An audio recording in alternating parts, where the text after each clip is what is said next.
Today we have the perfect weather conditions for harvesting the 2024 Millen-Gordon honey. It is going to be the second time I've harvested honey in my 3 years of beekeeping.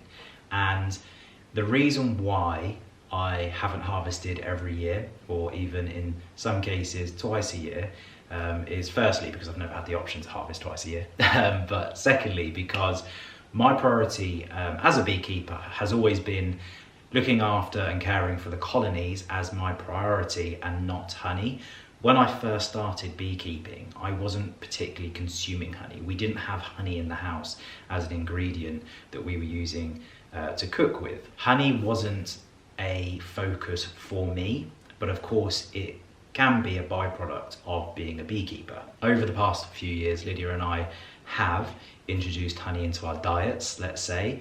We really enjoy having it with cheese, putting it in our smoothies. One of the things I really enjoy doing is putting honey over carrots for a roast dinner, absolutely delicious. And so we do consume some honey now, but not a lot of honey at all.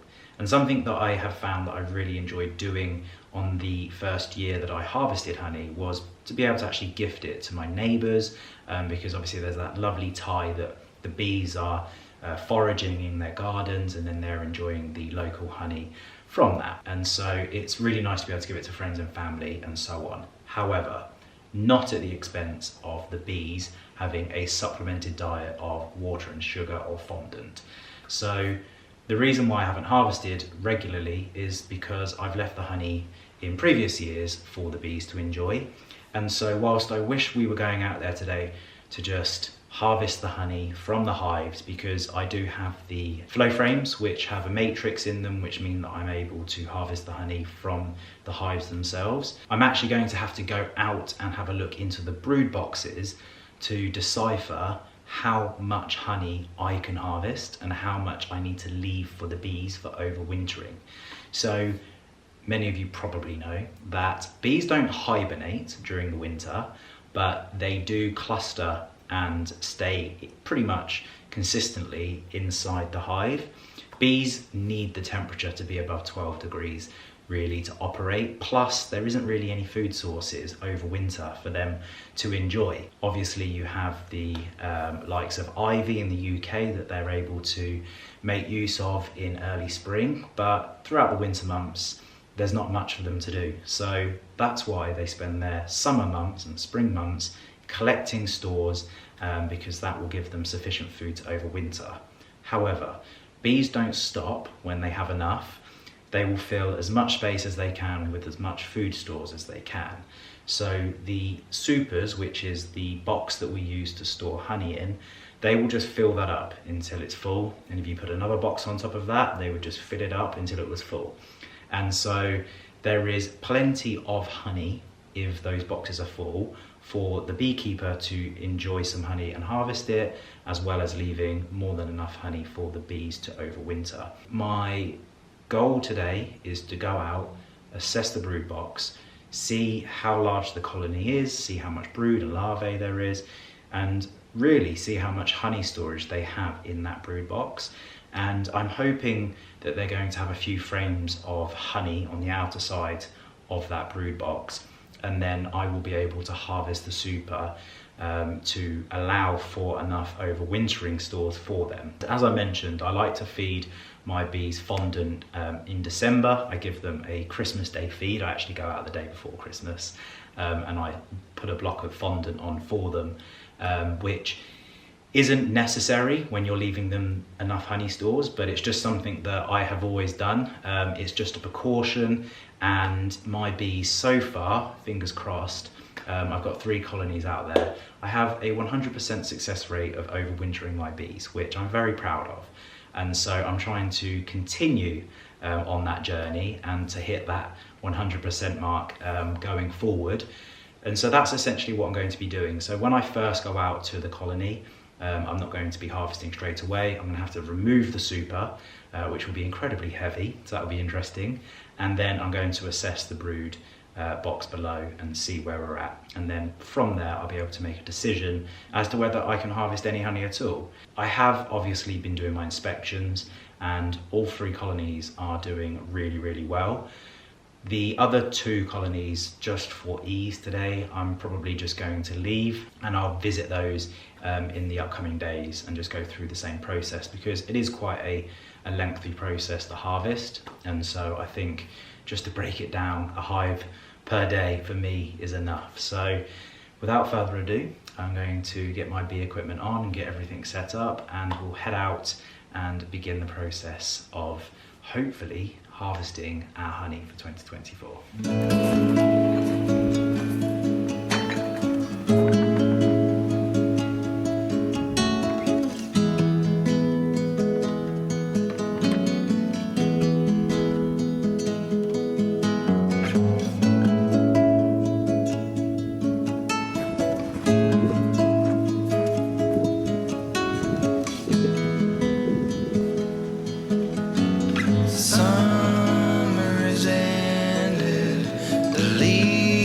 Are turning brown. So the first thing I did was check the varroa count in the bottom, and there's, as expected, I would say, a fairly large amount of varroa, which at this time of the year, this late in the season, it's kind of what I expect to see. So after we finish doing the harvest of the honey, if that's something we're able to do today, I'll actually treat the colony next week with some Apiguard, which I have with me here today, and that will just help treat and get rid of the majority of the varroa, which will mean again they will go into overwintering with hopefully no mites, no disease, and that increases their chance of survival. So as I mentioned, we are not going to be taking a look in the super. We're going to be taking a look in the brood box first, and then that will dictate how we move forward with today's harvesting session.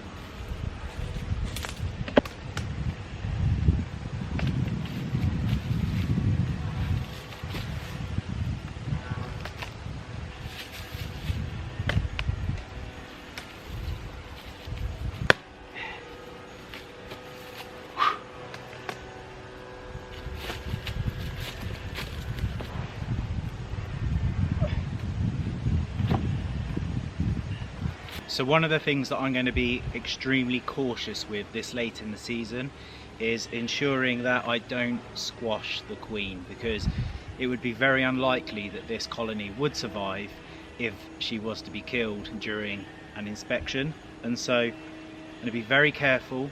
I'm going to take my time and hopefully see what I need to see to put these guys back and begin today's harvest. So this right here is the queen excluder. So all things going well, this will come off today. I've actually switched the vent on the back of the colony around, so there's slightly less airflow, because as the colder months come in, it just helps the bees regulate the hive more efficiently. So if we are going to see any honey storage, it's going to be on the outside of the colony. They'll tend to cluster slightly more centrally, and then their stores will be to the outside.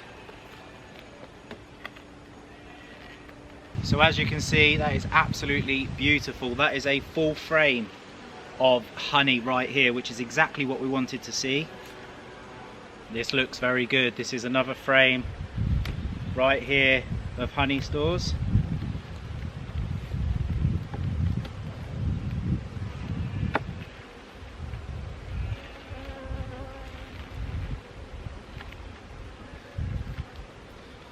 That is absolutely amazing. Look at that. So this frame probably weighs around about 7 pounds, and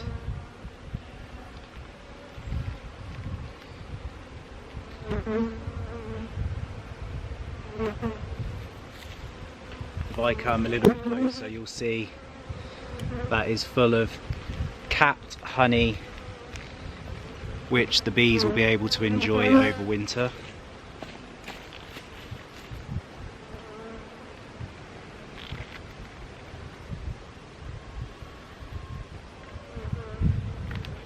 Well, this is absolutely amazing news. I've taken a look. The bees have 4 full frames of honey stores, plus around every single capped cell that has brood we have a nice healthy honey store around there as well. So I can't believe I'm saying this, but this colony is already ready to overwinter, which is absolutely fantastic and better than I imagined. So my original hive is proving to be pretty good at survival, should we say. And I've mentioned it many times, they're a very prolific colony, which has its ups and its downs, but the pro side to that is that they thrive, literally. Just before we begin the harvest, I wanted to quickly show you the inspection panel on the side of the flow frame, because it's quite a nice way to see how the bees are working the comb. So we just quickly take that off. Inside you'll see beautifully capped white honeycomb and the bees just working their way around the comb. It's really nice to just sit and watch.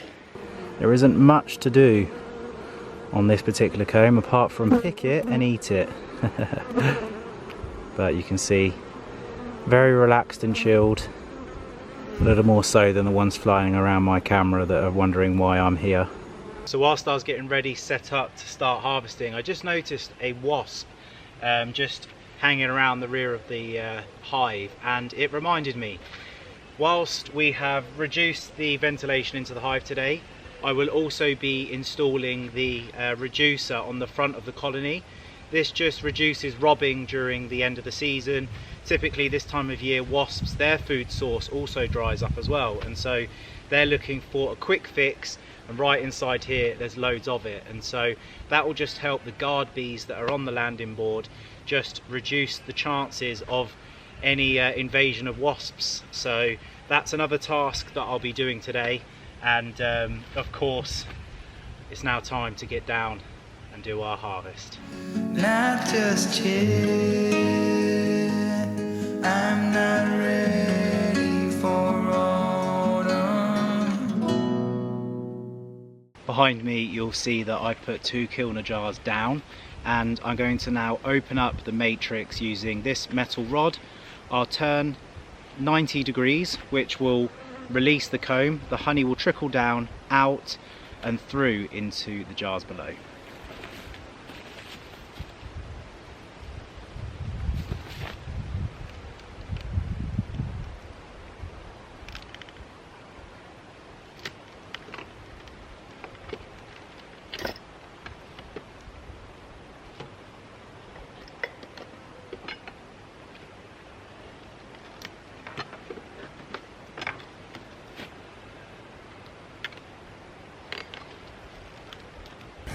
And the process begins. The very first of the Millen-Gordon harvest, and so I'm going to be spending some time out here today just slowly filling these up. As you can see, I have a basket of jars over here ready to go, and we'll see how we get on. But today, and this colony has far exceeded my expectations, and I am very pleased that we are able to have them all set up ready for winter in August. Absolutely fantastic. Autumn comes too soon.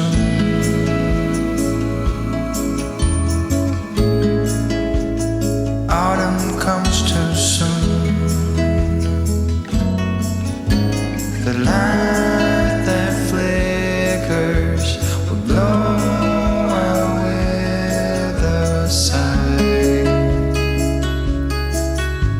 and all that blossomed will wither away and die. Okay, after what has been a very long afternoon, I haven't even completed harvesting the super.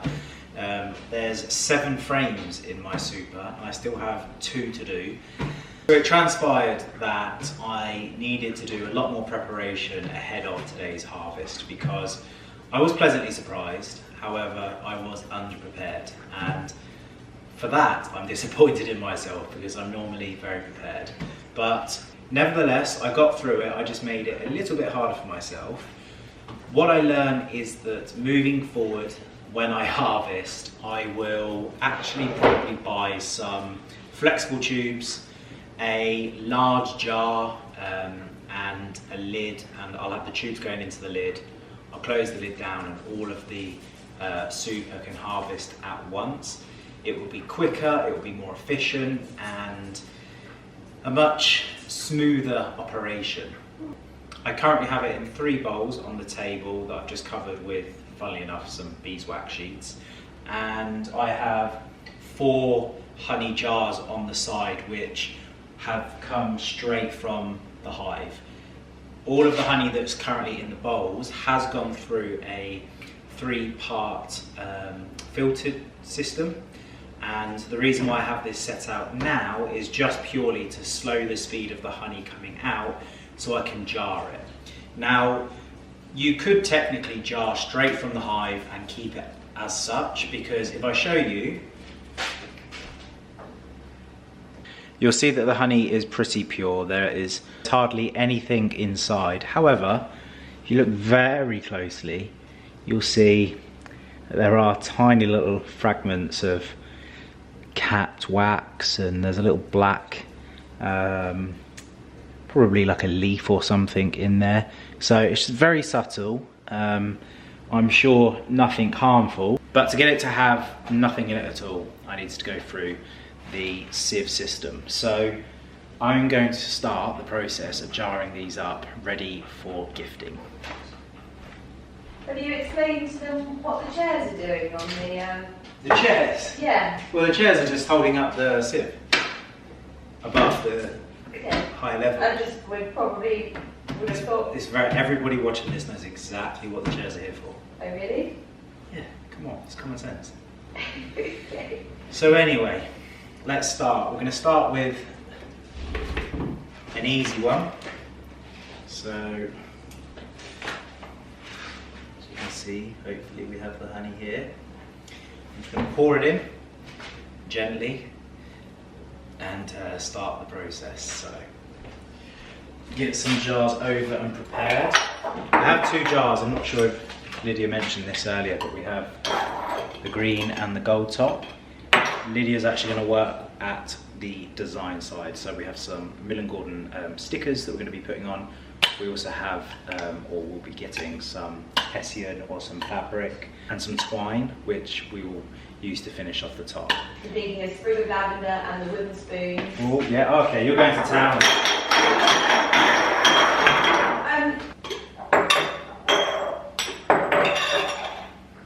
Okay. Wish me luck.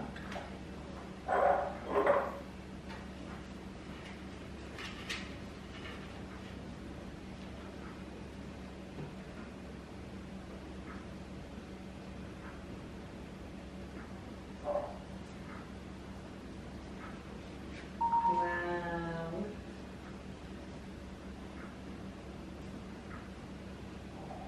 What happens if the jar fills up? It will fill up. So, Moving it. oh gosh. Yeah. That's why I said wish me luck. Wow. Look at that.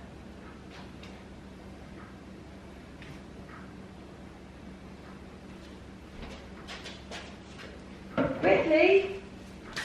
Oh, will we? You don't worry.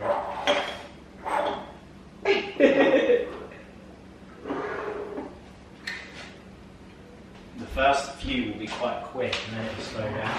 Yeah, because of the weight. Yes.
this is why we had these stickers made.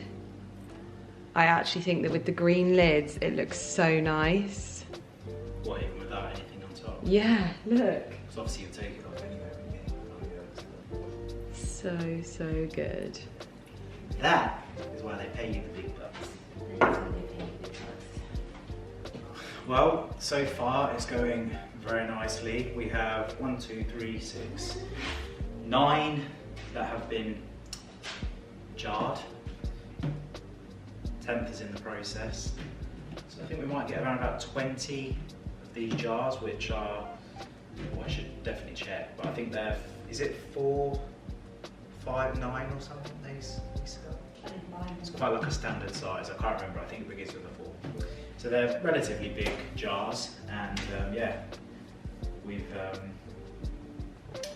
managed to get probably about 20 just through the 3 bowls, and of course there's probably about 2 per kilner, so I'd say we've got about 8, yeah, so just shy of 30 jars of honey from today's harvest, so not bad going at all.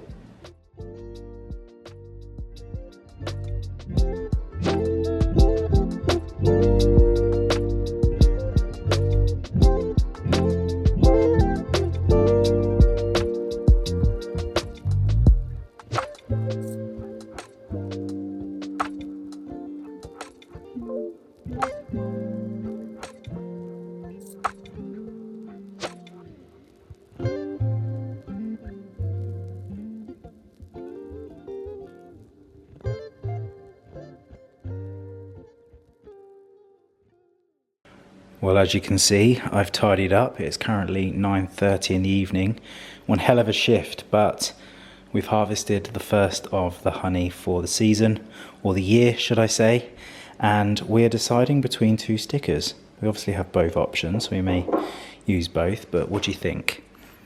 We have the greenhouse with the reference to the kitchen garden, and that is in a black and white, and then we have another kitchen garden lids. Yeah, they're both kitchen garden ones, they're different ones. Okay, cool. But then we've got the floral, which I think this makes sense because that's kind of, hello darling, you okay? You want bed, you want bed. This kind of makes more sense because obviously bees forage, so let me know which sticker you prefer, but that is the job's lot. And this little jar that didn't quite fill up is what's going to go straight into our fridge. So what sticker would you like, Lids? Which do you prefer? You like the floral one? I think the floral one looks really nice on there. Yeah, I do. Wonderful. Right, I'm going to get myself sorted. Isn't that right, boys? Well, I think it's about time I wrap this video up, but it has been 2 days, or 3 days actually, since the harvest in this video, and I referenced that during the harvesting process I hadn't prepared. And there's an old saying that my boss used to tell me when I was working as an electrician: if you fail to prepare, you prepare to fail. And I have learnt from my lessons, and I've acted quickly, and I have with me here my new contraption, which is my harvesting setup, which what I've done is I've got 3 food grade 25mm pipes, and I've drilled 3 25mm holes in the top of a jar lid, and I've grabbed a healthy sized jar. I've grabbed 4 of them. That goes straight into the jar. This side goes straight into the flow hives, and I'm going to be able to harvest more efficiently. I won't have to stay with it because I can calculate how much honey will come out of each frame roughly, and so I'll know that it's not going to overfill, and I'll be able to very quickly just go from one jar to the next jar with minimal spillage, and I'll be able to just walk away, let the honey slowly harvest over an hour or so, and then change the jar and repeat. So moving forward, I am more prepared for a harvest of that size. As I mentioned at the beginning of this video, I wasn't expecting for that to have been as successful as it was, if I'm completely honest, but the bees have done me proud. And I'm just going to quickly overlay a bit of footage of this in action now, because I think it might be quite cool to see. From memory, I've only got 2 left, so one of the pipes will actually be empty and it won't be connected. However, I still have to inspect hive number 2 and hive number 3. Hive number 3, the recent hive, I had a quick peek in there. I checked the Varroa tray and they've actually been chewing wax across the whole of the tray, which is often a sign that the brood box is full wall to wall, which just blows my mind that, you know, I caught them sort of midsummer and they've managed to fill a Langstroth hive wall to wall. So anyway, I hope you've found this video a little bit insightful or interesting. I know that obviously the majority of people don't have a huge interest in the mechanics or the way in which bees operate and work, but a lot of us do consume honey and enjoy honey, so maybe it was quite interesting to see how and what that looks like. And also this is quite an innovative harvesting process, because it obviously takes a new design of harvesting, and I've showcased that hopefully in this video. So I'm in the UK, we're getting good flow off the flow frames, which has always been quite a controversial subject. The bees are situated within a woodland, so they're quite sheltered, pretty well set up over there, and I'm going to head out now and just basically finish off drawing down from the flow frames and take that super off, get them all prepped and ready, and then I'm just going to give them a week or 2, and back end of August I am going to give them their Varroa treatment, their Apiguard, and so that will then tee them up ready for winter, and I'll be repeating processes throughout the other 2 colonies. So thank you for watching this video. I hope you have enjoyed it. I know that it has been solely dedicated to the bees, but they deserve it. 2 years of hard work that was, and so I look forward to seeing you very soon. Wednesdays at 5 PM will be when I'll be posting, and I hope you will have a great rest of the week, and I'll be seeing you soon.